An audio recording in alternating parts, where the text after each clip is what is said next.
Page 16 Lesson 6 شپاړسمه صفحه شپږم درس C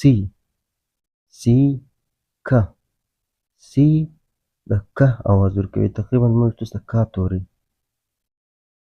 Let's learn راځئ چې زده کړو Learn the words دا لغتونه زده کړئ اول لغت C Carol Carol دوهم لغت car car موټر درهم لغت cat cat پشه څلورم لغت candy candy چاکلیټ C د ک یا د کاف توري اواز ورکوي لکه Carol car cat candy watch point and chant وګورئ اشاره وکړئ او سندره ووایاست the C chant د C سندره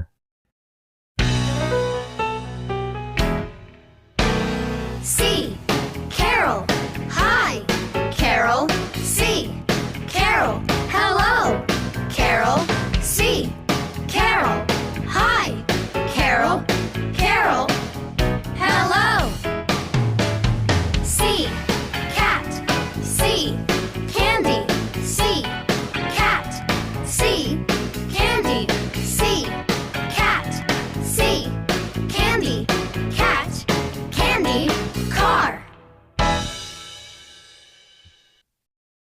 Let's talk راځئ چې خبرې وکړو Listen and say غوږ ونیسئ او ووایاست Let's count راځئ چې وشمېرو Let's راځئ چې count وشمېرو Let's count Okay صحیح دی Okay یعنی صحیح دی یا سمه ده 1 یو ته وایي 2 دوه 3 درې 4 څلور 5 پنځه I can say the C words اوس زه د C لغتونه لوستلی سم I can say زه لوستلی سم the C words د C لغتونه د C په لغتونه خو د C په توري مو لغتونه جوړ کړل نو که چیرې لوستلی سي ټیک مارک ورکړئ I can count I can زه کولی سم count وشمېرم 1 2 3 4 5 که چیرې تاسو تر 5 پورې شمېرل زده وي نو دا ته ټیک مارک ورکړئ Page 18 Lesson 7 اتلسمه صفحه اوهم درس G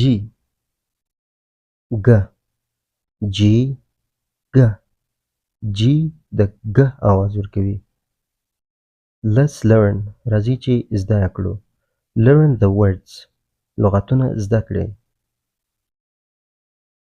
Number 1 لومړی لغت G girl girl دوهم لغت G girl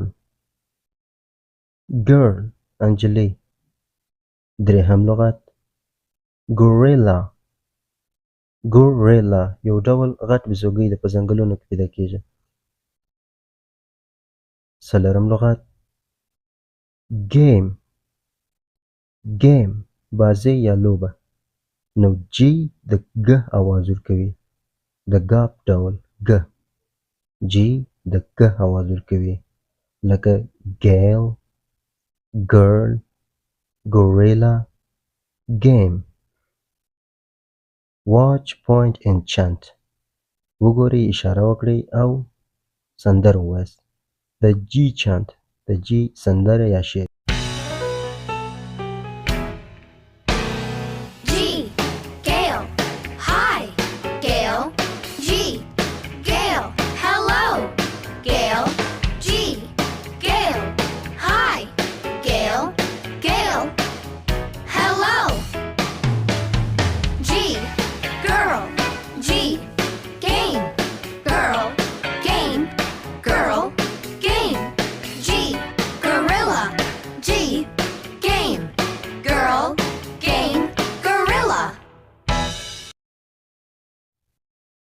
Let's talk. راځئ چې خبرې وکړو. Listen and say. Listen غوږ ونیسئ and او say ووایاست. Listen and say غوږ ونیسئ او ووایاست. Let's count. راځئ چې وشمارو. Let's راځئ چې count وشمارو. Let's count. راځه چې وشمارو. راځه یا راځئ فرق نه لري. Let's count. راځه چې وشمارو یا راځئ چې وشمارو. Okay. صحیح دی. 6. شپږ. په تېر درس کې مو تر 5 پورې حساب زده کړل. اوس نو د شپږو څخه تر 10 پورې. لاندې تصویر کې سیبونه شمارو او حشرات او دا نور بیا هم په انګلیسي کې یادوو. مثلا 7 7 اوه 8 8 اته 9 9 نه 10 10 لس 10 لسو ته وایي. د درس په آخر کې د ټیک مارک په برخه کې I can say the G words. د G لغاتونه لوستلی سم. هغه لغاتونه چې په G شروع یې پوهېږم چې د ګ په رقم تلفظ کېږي. نو زه د G لغاتونه لوستلی سم. I can say the G words. زه کولی سم ولولم د G لغاتونه. که چیرې لوستلی سي ټیک مارک ورکړئ. I can count. I can زه کولی سم count وشمارم. I can count. زه کولی سم وشمارم. 6 7 8 9 10. که چیرې تر 10 پورې مو شمارل زده دي نو دا هم ټیک مارک کړئ. که چیرې مو نه دي زده ټیک مارک مه ورکوئ.